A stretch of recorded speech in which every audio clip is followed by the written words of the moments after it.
Bonjour à tous. Voilà, je voulais simplement faire une petite vidéo. Je suis pas très tout ce qui est me montrer tout ça, mais je suis dans une phase où j'ai passé un peu comme beaucoup de personnes une période difficile. Je voulais simplement rappeler que c'est temporaire. Euh, j'ai un parcours de vie pas simple, hein, comme la majorité des gens. Euh, mais une sacrée force comme beaucoup de monde que je peux connaître.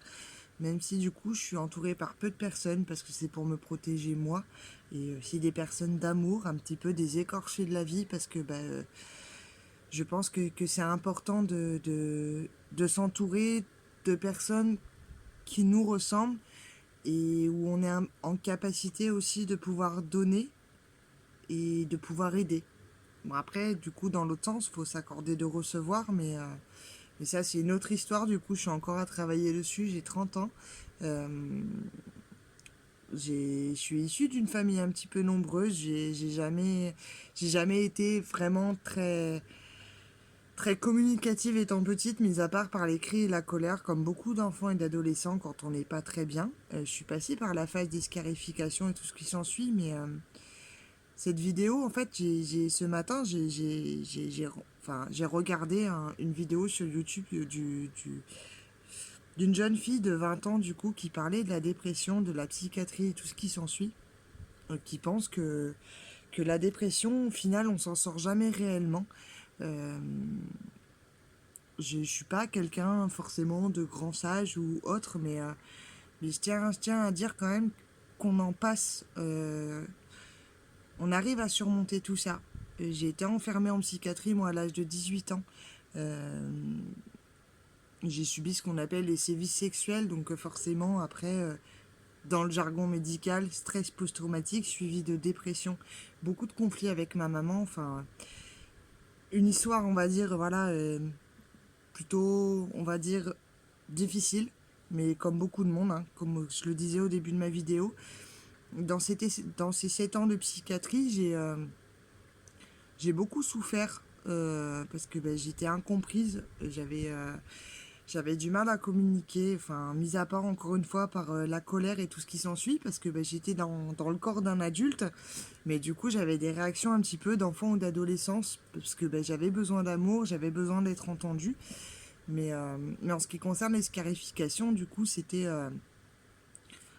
J'en ai encore pas mal de traces sur le bras. Bientôt, il va être caché parce que j'ai 30 ans et ça fait 4 ans que j'en suis sortie.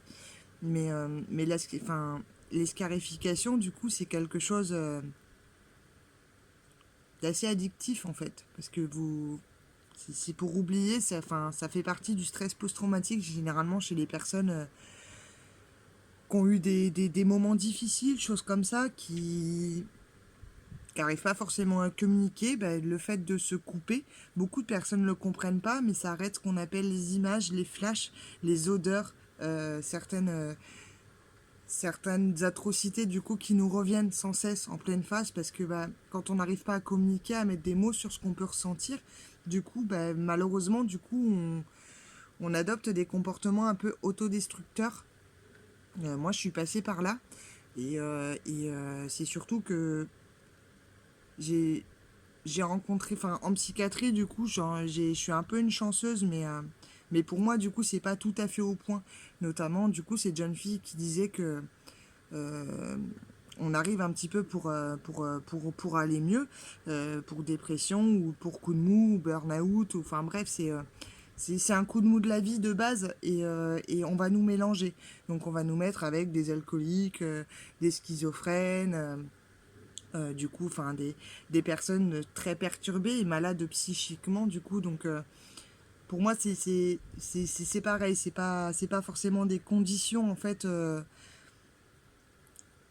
appropriées pour les personnes en dépression. Pour moi, du coup, enfin, il y a, admettons, des unités, j'y ai beaucoup été parce que ils estimaient que j'étais un danger pour moi-même et enfin jamais pour les autres mais pour moi-même, du coup, parce que enfin les scarifications, enfin je me tapais la tête dans les murs, c'était des choses assez violentes que je pouvais infliger, pardon, excusez-moi, mais il fallait que j'en passe par là pour malheureusement du coup sauter l'épisode de crise, du coup, parce que enfin, on en revient au même problème, c'est répétitif, on n'arrive pas à communiquer, donc forcément, et, euh, et la psychiatrie, du coup, enfin, les 6 premières années ne m'a pas réellement entendu, ils m'ont plus, on va dire, pris comme un numéro. J'étais monté jusqu'à 130 kilos, je suis monté, enfin, ils m'ont donné jusqu'à 22 cachets par jour, alors qu'au final, du coup, enfin, j'avais juste besoin de communiquer, d'attention, à la rigueur, du coup, d'un petit traitement pour m'aider à m'apaiser ou dormir, mais en aucun cas, du coup, enfin, j'aurais fait du mal à quelqu'un ou autre. Je vois pas l'intérêt de donner 22 cachets, et quand je dis 22 cachets, ça va être du Prozac jusqu'à, on va dire, tout ce qui est tertian, l'Oxapac, Rivotril et tout ce qui s'ensuit, du coup, de façon à... C'est un peu le mode de la psychiatrie, quoi.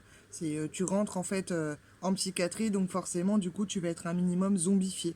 Donc, du coup, comme toute personne, du coup, qui y sont passées, j'étais en incapacité par moment, tellement que les doses étaient fortes, de communiquer, de me laver.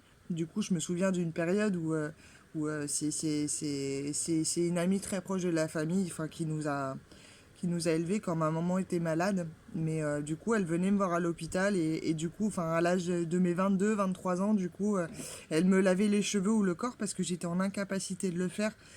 J'étais tellement zombifiée du coup que j'arrivais pas à manger non plus.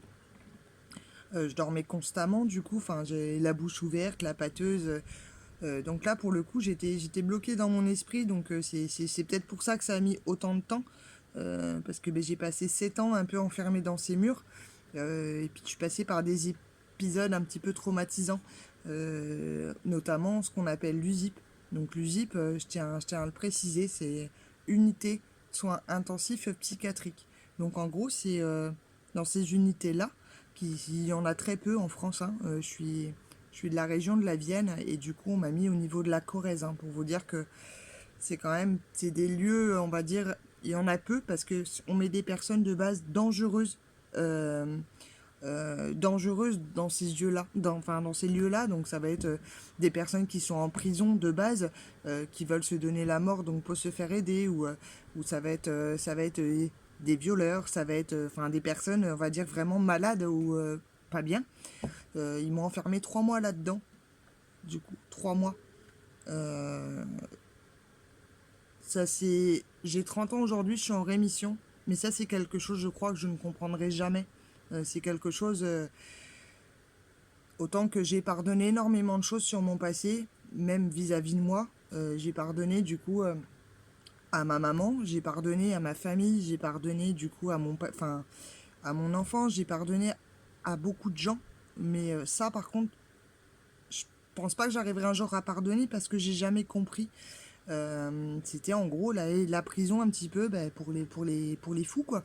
C'était, j'ai passé 3 mois là-dedans, donc je sais pas si vous pouvez imaginer, du coup, une petite nénette de 22 ans, du coup, qui arrive pas forcément à communiquer. J'étais tellement avec des comportements un petit peu enfantins, hein. Je suis arrivé là-bas, je m'en souviens, j'avais mon doudou, du coup, où en gros, on va vous enfermer dans votre chambre, pour la durée donc de votre hospitalisation. Donc en moyenne, c'est 3 mois. Ça a été le cas pour moi, dans une chambre avec un lit scellé, du coup, une horloge qui fait tic-tac, un micro et une caméra, parce que vous êtes surveillé constamment, parce que c'est un peu une prison psychiatrique, comme je vous l'expliquais. On vous allume vos cigarettes une fois, on vous les rallume pas après, quoi. C'est, enfin, sur le plan communication, du coup, là, ça n'a pas du tout aidé non plus. J'ai vu un brin d'herbe au bout de 3 mois. Enfin, moi qui suis une amoureuse de la musique, parce que ça m'a sauvé la musique, hein. Ça me met dans ma bulle, ça m'a aidé beaucoup de fois à me recentrer sur moi-même. J'ai. On me l'a retiré. J'avais pas le droit de dessiner. Enfin bref, le zip, ouais, c'est une partie de ma vie que j'ai jamais réellement compris. Mais, euh, mais enfin, tout ça pour dire, du coup, enfin, j'ai 30 ans, j'ai fait 7 ans en psychiatrie, j'ai pesé jusqu'à 130 kilos. J'ai été incapable de manger, incapable de boire, incapable de m'exprimer pendant très longtemps. J'ai failli, on va dire, perdre toute ma famille. J'ai voulu me donner la mort, tout ce qui s'ensuit. Je suis passée par des étapes très difficiles, très douloureuses, du coup. Mais j'ai appris beaucoup de choses, j'ai rencontré beaucoup de monde, parce qu'il faut savoir que même dans les grosses périodes, les périodes très très difficiles, enfin, on apprend toujours. C'est la vie qui est comme ça. On apprend et après, bah, si réellement on a compris qu'on a bien eu mal, en général, on ne refait pas 2 fois la même erreur. Euh, mais on s'en sort.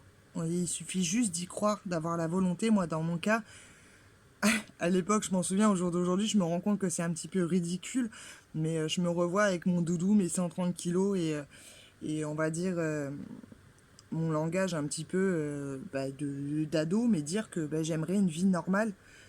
Au final, la normalité, elle n'existe pas vraiment parce qu'on est tous différents, mais je voulais juste un travail, une maison, une vie de famille, un animal et être en bonne santé et surtout d'avoir toute ma tête. Parce que croyez-moi, quand on passe de longues périodes comme ça, un petit peu au fond du trou, parce que ben, on est incompris, forcément on se renferme, ben, du coup c'est tout ce qu'on veut. Avoir les idées claires, être sereine, être en paix avec soi-même.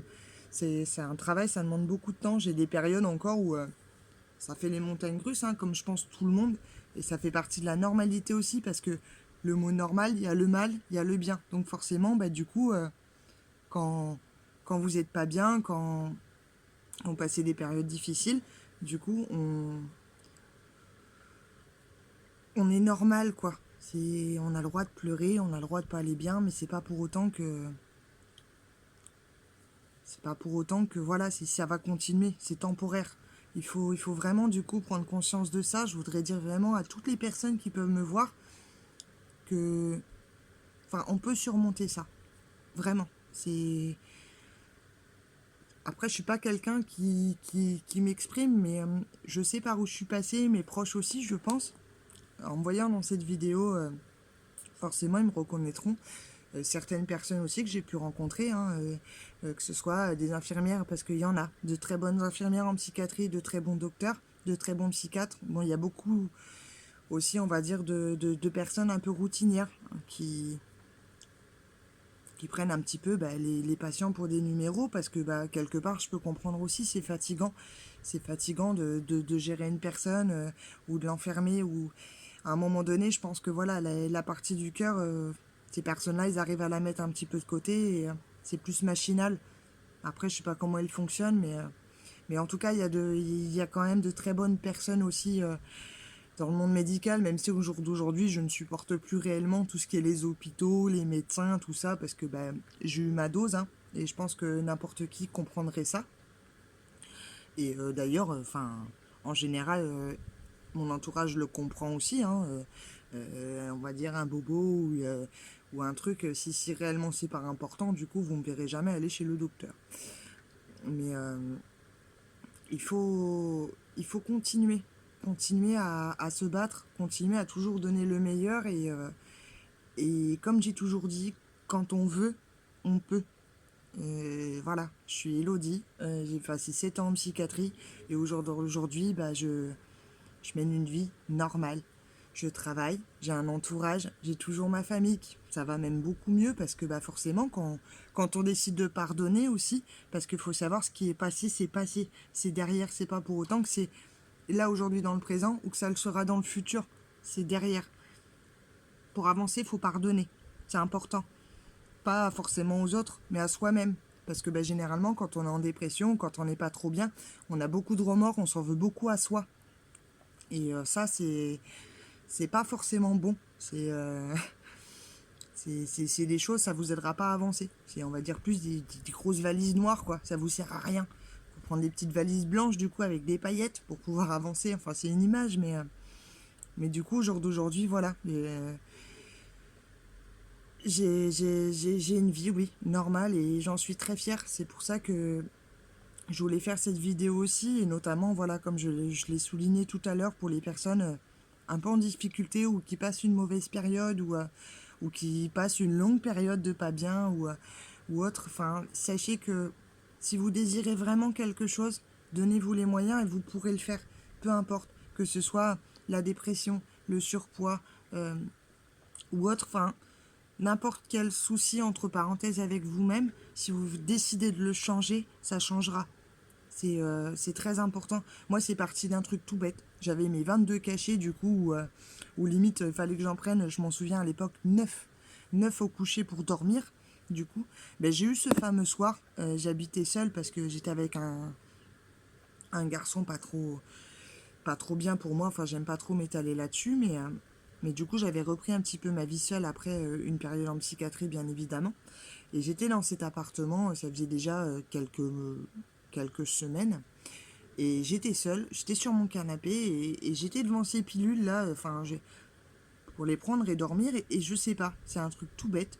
Et j'ai tourné la tête à droite, j'avais un petit miroir sur une étagère à CD, du coup, au niveau de mes musiques.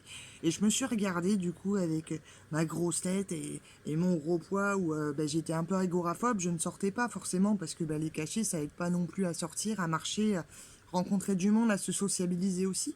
Du coup, mais j'ai eu la chance toujours un petit peu de tomber sur des personnes, même si au jour d'aujourd'hui ne sont plus forcément dans ma vie, mais qui m'ont tout de même aidé à leur façon. Les personnes qu'on rencontre, qui rentrent dans nos vies, nous apportent forcément quelque chose, en bien ou en mal, mais forcément il y a quelque chose qui se passe avec ces rencontres-là.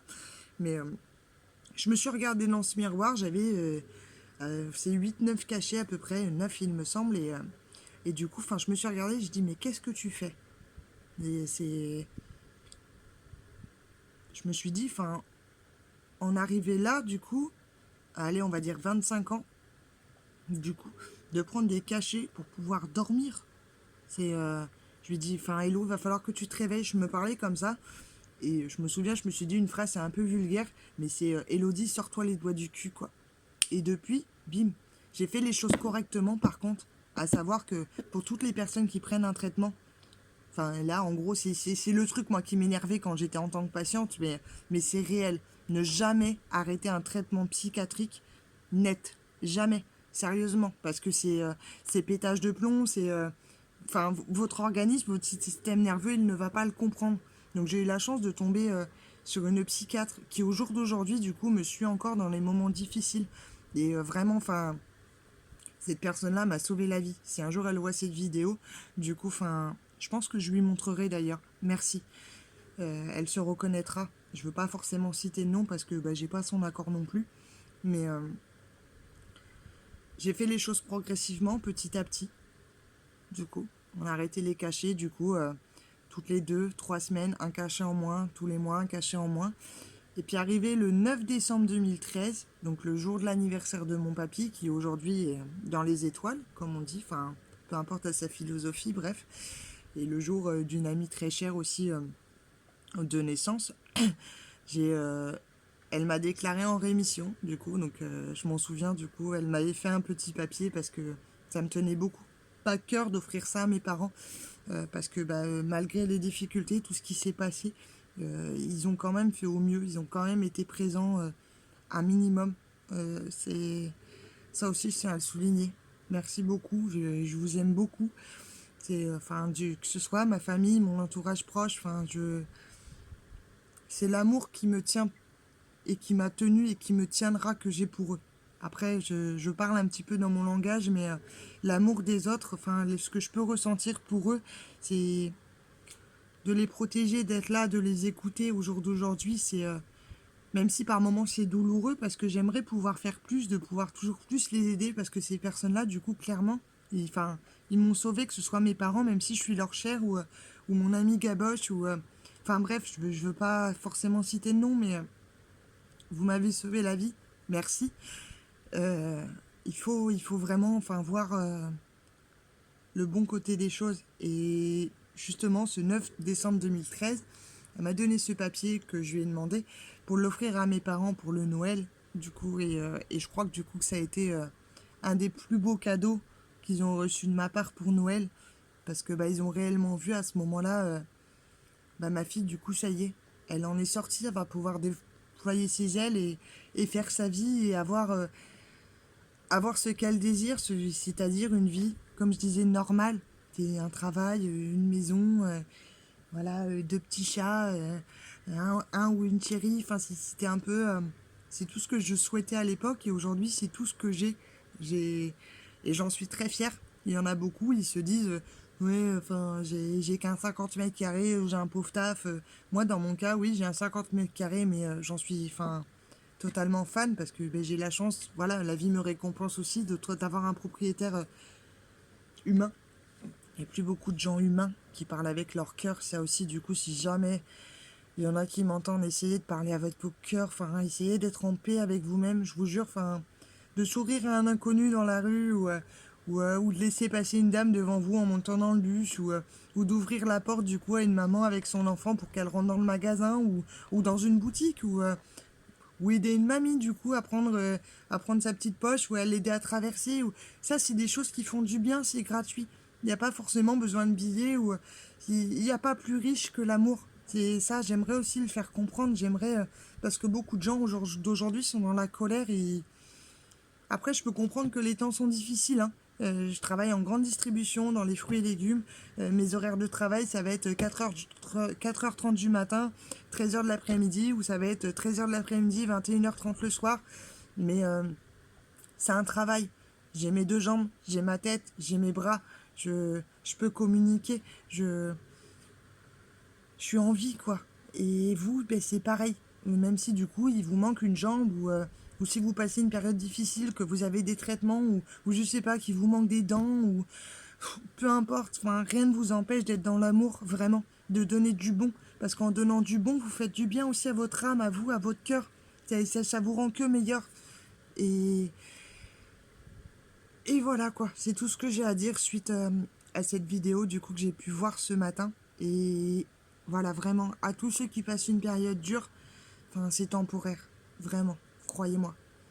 Et quoi qu'il en soit, je vous connais pas, mais voilà, enfin, vraiment, j'aime ma vie, enfin, et j'aime mon monde, ça pourrait être beaucoup plus pire. On est vraiment, renseignez-vous un petit peu de tout ce qui peut se passer dans le monde, de tous ces enfants qui naissent dehors ou autres. Enfin, on a un toit au-dessus de nous, on a à manger, on peut trouver du travail, on peut se déplacer.